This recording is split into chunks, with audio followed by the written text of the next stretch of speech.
My name is Ashley, and at 32, I've spent the last decade building my career as a manager at Preston and Associates.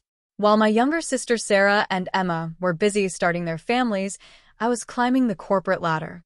Don't get me wrong, I love my job, but sometimes I wonder if I missed out on something along the way. No husband, no kids, just me and my corner office with a view of the city. It was a regular Tuesday morning when my phone rang.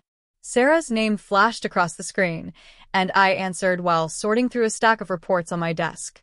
"Hey, Ash," Sarah's voice chirped through the speaker. At 26, my youngest sister had always been the bubbly one. "Got a minute?" "Sure, what's up?" I shuffled some papers aside, half listening as I reviewed quarterly numbers. "So, you know Mom's turning 60 in 2 months, right?" She paused for effect. "Well, we're planning something special, and we need everyone to chip in." That got my attention. "Okay, how much are we talking about?" When Sarah named the figure, I nearly choked on my coffee. It was more than I'd spent on my last vacation, which, come to think of it, was 3 years ago. "I know it's a lot," Sarah rushed to add. "But it's for Mom, you know?" No, it's fine," I said, already pulling at my banking app. "I'll transfer it right now." Great. "Oh, and one more thing. Make sure you take a week off work for the celebration. Don't plan anything else for that time, okay?" The next few weeks flew by in a blur of meetings and deadlines. I'd occasionally wonder what my sisters were planning with all that money, but whenever I asked, they'd brush me off with vague responses. Eventually, work took over, and Mom's birthday slipped to the back of my mind. Then came the Saturday dinner. We all gathered at our parents' house, Mom and Dad, my sisters, Aunt Susan and her kids, my cousins Michael and Rachel. The familiar chaos of family dinner surrounded us, Dad telling his same old jokes, Mom fussing over everyone's plates, the usual stuff. That's when Sarah dropped her bomb. "So," she said, pushing her peas around her plate with calculated casualness, "we finally got everything arranged for Mom's birthday. We're all going to spend a week at Mountain Pine Resort." The table erupted in excited chatter. Mom was beaming, Dad was already talking about hitting the slopes, and my sisters were discussing which ski runs they wanted to try. "Why didn't anyone tell me earlier?" I asked, feeling a bit left out. "I don't even have a ski suit, and there's barely any time to get one now." The table got quiet. Too quiet. Mom cleared her throat, and I felt my stomach drop before she even opened her mouth. "Actually, honey," she said, with that tone she used when she was about to ask for a favor she knew I couldn't refuse, "we were hoping you could do us all a huge favor and watch the kids while we're there." I stared at my family gathered around the dinner table, waiting for someone to laugh, to say it was all a joke. But the silence stretched on, broken only by the soft clink of silverware against plates. "You want me to watch the kids?" I finally managed to say. "All 5 of them?" My mind started counting them off automatically. Emma's toddler Jason, Sarah's baby girl Lucy, cousin Michael's twins Tom and Anna, and Rachel's son Pete. 5 kids under the age of 7. "Well, you're so good with them," Mom said, as if that explained everything. "They love their Aunt Ashley." I looked around the table again, still hoping to see a hint of humor in someone's eyes. There was none. Just expectant faces waiting for my usual yes. "But that's not fair," I heard myself say, my voice sounding strange to my own ears. "I want to celebrate with everyone too. It's Mom's birthday." Emma, my 28-year-old sister, put down her fork with a sigh. Come on, Ashley. "You'll be bored there anyway. It's going to be noisy and crowded." "Bored," I repeated. "How would you know if I'd be bored?" "Well," she continued, exchanging glances with Sarah, "you're great with the kids. They adore you. And let's be honest, it's not like you need a break from family life." I felt my chest tighten. "What's that supposed to mean?" Sarah jumped in, her voice carrying that condescending tone she'd perfected over the years. "She just means that you don't have children or a husband to get away from. The rest of us, we need this break. You understand, right?" The green beans on my plate blurred as I blinked back tears. I wouldn't give them the satisfaction of seeing me cry. Instead, I quietly pushed back my chair and stood up. "Ashley," Mom's voice held a note of concern, but not enough to actually stop me. Without a word, I grabbed my purse from the counter and headed for the door. Nobody moved to stop me. Nobody called out. The only sound that followed me was Mom's voice, drifting from the dining room. Don't worry, she'll be a little offended at first, but she'll come around. She always does. As I walked to my car, their voices faded behind me, already moving on to discussing ski slopes and winter gear. The evening air was crisp against my face, helping to clear my head. 10 years of putting everyone else first, of being the responsible one, the reliable one, and this is what I got in return. The worst part wasn't even the babysitting request, it was the casualness with which they'd assumed I'd agree. The way they'd planned this whole thing without me, using my money, my time, my vacation days, without even asking. As if I was just a resource to be used, not a member of the family to be included. I spent half the night pacing around my apartment, replaying every family dinner, every holiday, every moment when I dropped everything to help someone else. The memories came flooding back, each one taking on a new, darker meaning in light of tonight's events. There I was at 16, making dinner while Mom helped Emma with her homework. Me at 18, turning down a spring break trip with friends to watch Sarah while our parents took a weekend getaway. At 21, working 2 jobs during college to help pay for Emma's prom dress. The images kept coming year after year, sacrifice after sacrifice. Ashley, can you watch Jason for a few hours? Emma's voice echoed in my head. I really need a break. Ashley, would you mind taking the twins for the weekend? Michael's familiar request played back like a broken record. Rachel's overwhelmed with Pete, and you're so good with kids. I'd always said yes. Always. Even when I had important meetings the next day, even when I was exhausted from my own work week. I'd taken pride in being the reliable one, the responsible sister, the perfect daughter. I collapsed onto my couch, the leather cool against my skin. The photo albums on my coffee table caught my eye, family vacations where I was always the one behind the camera, holiday gatherings where I was always in the kitchen while everyone else laughed in the living room. When was the last time someone had asked me what I wanted? It's not like you need a break from family life. Sarah's words kept echoing in my head, as if my life, my career, my choices were somehow less valid because I wasn't married with children. As if all my sacrifices meant nothing because they didn't fit their definition of what mattered. Sleep didn't come easily that night. I tossed and turned, remembering how I'd worked through college on a scholarship, determined not to burden my parents financially. How I'd started my career immediately after graduation, helping to put both my sisters through school. All those late nights at the office, climbing the corporate ladder, sending chunks of my salary home to help with family expenses. By morning, I'd made up my mind. I wasn't a confrontational person, never had been. There had to be a way to resolve this peacefully, to make them understand without causing a family rift. So I did what I'd always done when there was a problem. I tried to fix it. I waited until a reasonable hour on Sunday morning before picking up my phone. Mom answered on the 3rd ring. Hi, Mom, I said, keeping my voice steady. I've been thinking about the resort trip. Actually, I have a solution. I'll pay for a professional babysitter for all 5 kids. That way, everyone can enjoy the celebration together. The silence on the other end of the line stretched for a moment too long. That won't work, Ashley, Mom finally said, her voice tight. We can't trust some stranger with the children. They're used to you. Mom, I want to be part of the celebration too, I tried to explain. I want to be there for your birthday. I could find a really good babysitter, someone with excellent references. You know you're not exactly a social butterfly, she cut me off, her voice sharp. You'd probably be uncomfortable with all the noise and activity anyway. The children will keep you busy, and you enjoy spending time with them. It's perfect for everyone. The click of the call ending echoed in my ear before I could respond. I sat there, phone still pressed to my ear, as my mother's words sink in.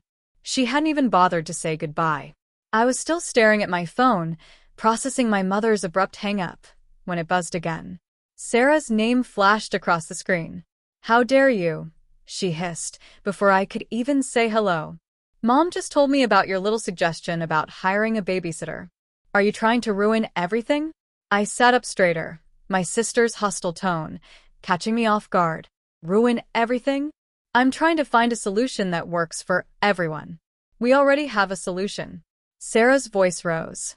Everything's planned, Ashley. Everything.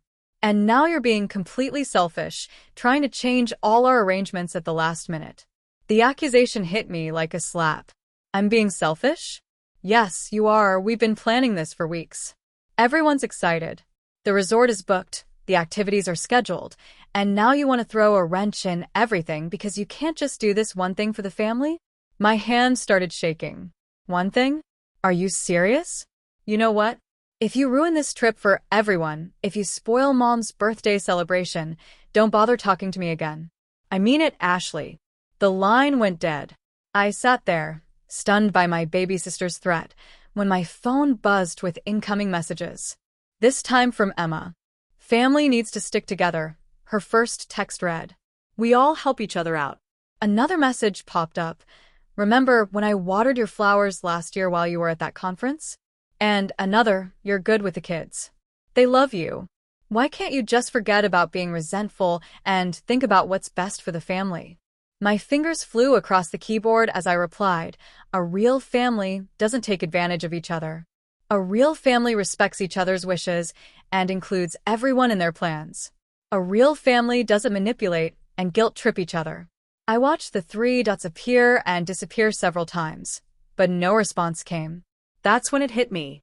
The way they'd asked for money, without explaining what it was for. The careful way they'd told me to take time off work without mentioning the resort. The casual way they'd announced their plans at dinner, as if everything was already set in stone. They'd planned this all along. While I was working late nights, while I was babysitting their kids, while I was being the perfect daughter and sister, they were secretly arranging this trip.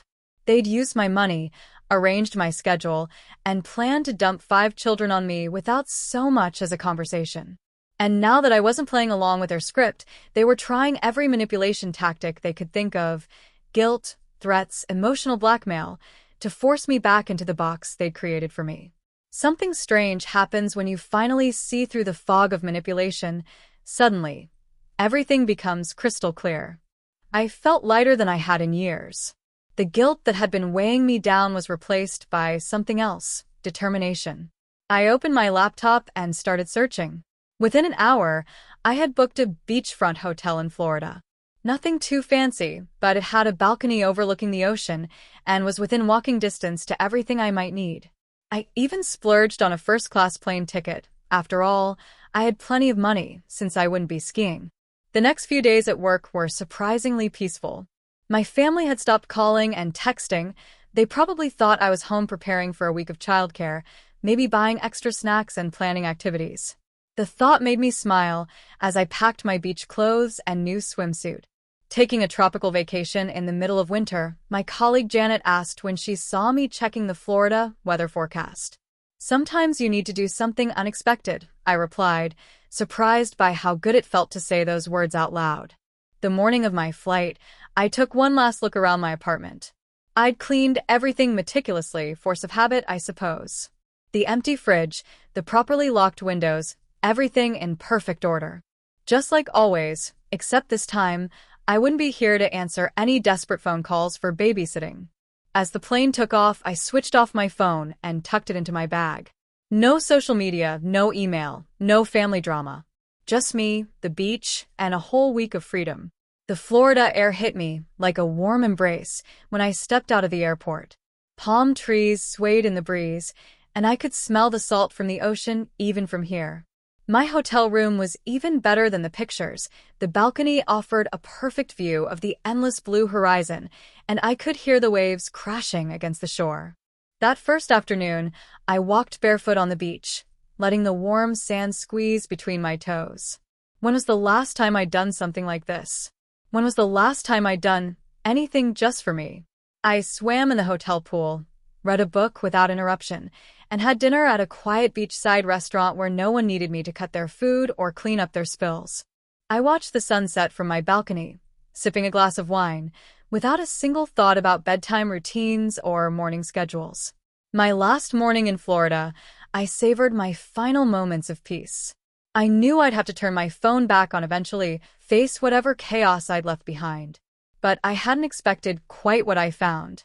When my phone finally powered up, it started buzzing nonstop. Messages, voicemails, missed calls, hundreds of them. The timestamps showed they started exactly a week ago, early in the morning. My hands trembled slightly as I began scrolling through them. The first messages were from Sarah. "Where are you? We're outside your house." Then Emma, "Ashley, open the door. The kids are getting restless." Michael, "Hey, we brought Tom and Anna like planned. Are you home?" Rachel, "Ashley, what's going on? Pete's asking for his aunt." As I read through the messages, I could picture the scene perfectly. My sisters and cousins, standing outside my empty house with 5 confused children, their suitcases packed for the resort, their carefully laid plans crumbling around them. The tone of the messages changed quickly from confusion to panic. "Ashley, this isn't funny. Where are you? Pick up your phone. What are we supposed to do with the kids? You can't just disappear like this." Then came the anger. Sarah's messages turned nasty. "You selfish witch. How could you do this to us?" Emma wasn't much better. "I can't believe you're this immature. Mom's birthday is ruined because of you." My Aunt Susan's messages made me wince. I'd never seen her use that kind of language before. "You ungrateful little. You've ruined everything. These children were counting on you." Mom's messages started later in the day. "I'm so disappointed in you, Ashley. I never thought you'd be this selfish. After everything we've done for you." Dad, who rarely texted, had sent just one message. "Your mother is crying. I hope you're happy with yourself." The voicemails were worse. I could hear the anger, the disappointment, the accusations in their voices. Messages from extended family members I hadn't talked to in months suddenly appeared, all of them condemning my behavior. "You've always been so reliable. How could you do this to your own family? Those poor children. You've ruined everything." I sat there in my peaceful hotel room, reading message after message, learning exactly what my family thought of me when I finally stopped being their convenient solution. The words they used, the names they called me, the assumptions they made about my character, it was like meeting a whole new family, one that had been hiding behind fake smiles and casual requests for favors. Without responding to any of them, I packed my bags and headed to the airport. It was time to go home, but I wasn't the same Ashley who had left a week ago. That Ashley might have apologized, might have felt guilty, might have tried to make it up to everyone, but that Ashley was gone. I had just finished unpacking my beach clothes when I heard the aggressive pounding on my front door. Before I could even reach it, I heard a key turning in the lock, the emergency key I'd given my mother years ago, just in case. They burst in like an angry storm, Mom leading the charge, Emma and Sarah flanking her sides, all of them red-faced and wild-eyed. The peaceful feeling I'd cultivated in Florida evaporated instantly. "Do you have any idea what you've done?" Sarah screamed, stepping forward. "You ruined everything. Everything." I stood my ground, watching them unleash their fury in my living room. The same living room where I'd babysat their children countless times, where I'd canceled my own plans to accommodate their emergencies, where I'd always been the reliable one. Mike and John refused to stay with the kids. Emma spat out, referring to their husbands. They both suddenly had important business to take care of. So Sarah had to stay home with all 5 children while we went to the resort. "She missed Mom's birthday because of you. The whole trip was ruined," Mom added, her voice rising. "Nobody could enjoy themselves. All we did was talk about how you betrayed us, how you let everyone down. Your father couldn't even ski properly. He was so upset." They continued their tirade, talking over each other, each one trying to outdo the others and expressing their disappointment and anger. The more they talked, the more absurd it all seemed, until something inside me broke, but not in the way they expected. I started laughing. The sound of my laughter cut through their accusations like a knife. They stopped mid-sentence, staring at me as if I'd lost my mind. "What's so funny?" Mom demanded, her face flushing darker. What could possibly be funny about this situation? I wiped tears of laughter from my eyes. "Don't you see how ridiculous this is? Do you really not understand how absurd you all sound right now?" "Absurd?" Emma sputtered. "What's absurd about?" "You secretly planned this entire trip," I interrupted, my laughter fading but my voice steady. "You decided, without asking me, that I would watch your children. You took my money, told me to take time off work, and then just assumed I would fall in line with your plans. And now that everything fell apart because of your assumptions, you're here calling me the villain? But you've always helped before, Mom said, her voice smaller now, confused. You've never said no. And that's exactly the problem, I cut in. Because I always helped, you started taking advantage of me. You stopped seeing me as a daughter or a sister and started seeing me as free childcare. You stopped considering my feelings, my plans, my life. That's not true, Sarah protested, but her voice lacked conviction. Really? I raised an eyebrow. Then why didn't you include me in the planning? Why didn't you ask me if I wanted to go to the resort? Why did you just assume I'd be happy to stay behind with 5 children while everyone else celebrated? I watched their faces, hoping to see some recognition, some understanding of how they'd treated me. Instead, I saw their expressions harden. You're being selfish, Mom said, her voice cold. You've ruined my birthday. You've hurt your sisters. You've disappointed the children. This isn't how I raised you. I felt the last thread of hope snap. No, Mom. You're the ones being selfish. This whole situation is your fault, not mine. Mom drew herself up to her full height, her face like stone. If that's how you feel, then perhaps I don't have a daughter named Ashley anymore. If that's what you want, Mom, I said quietly, then so be it. It's been 6 weeks since that final confrontation in my living room. 6 weeks of silence, broken only by the occasional notification when one of my family members makes another thinly veiled post on social media. Some people only think about themselves, Mom wrote last week, followed by a dozen sympathetic comments from relatives and family friends who only know her version of the story. Family should always come first, Sarah posted yesterday, with a photo of her daughter. So blessed to have people in my life who understand what that really means. Emma's latest was a long paragraph about toxic people who destroy family bonds with their selfishness. She didn't tag me, of course, but everyone knew who she was talking about. A few months ago, these posts would have devastated me. I would have spent hours crafting responses in my head, losing sleep over their words, wondering if maybe they were right. But now? I just scroll past them, sometimes with a small smile at how predictable they've become. I've changed my routine. Instead of spending my weekends on standby for emergency babysitting calls, I've joined a local book club. The first meeting felt strange, sitting in a coffee shop on a Saturday morning, knowing my phone wouldn't ring with a desperate plea from one of my sisters. Last week, I booked another vacation, a trip to Europe in the spring. I didn't have to check with anyone's schedule or make sure it wouldn't conflict with someone else's needs. I just saw a good deal and took it. Sometimes, in quiet moments, I think about my nieces and nephews. I miss them, but not the way they were used as weapons against me. I hope that someday, when they're older, they'll understand. Maybe they'll even recognize the same patterns in their own lives and choose differently. I still have the emergency key Mom used that last day. I should probably mail it back, but something stops me each time I think about it. Maybe part of me hopes that one day they'll understand. That they'll see how their actions and expectations were unfair, how they took advantage of my love for them. That they'll realize family doesn't mean sacrificing yourself to meet everyone else's needs. But I'm not waiting for that day anymore. I'm not putting my life on hold, hoping for their approval or understanding. For the first time in my life, I'm putting myself first, and it feels right. Yesterday, I deleted the family group chat from my phone. I didn't make an announcement about it or try to explain myself. I just quietly removed myself from one more obligation, one more source of stress. Some might call this selfishness.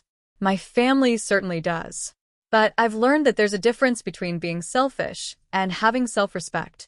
Sometimes, the healthiest thing you can do is step away from people who can't see your worth beyond what you can do for them.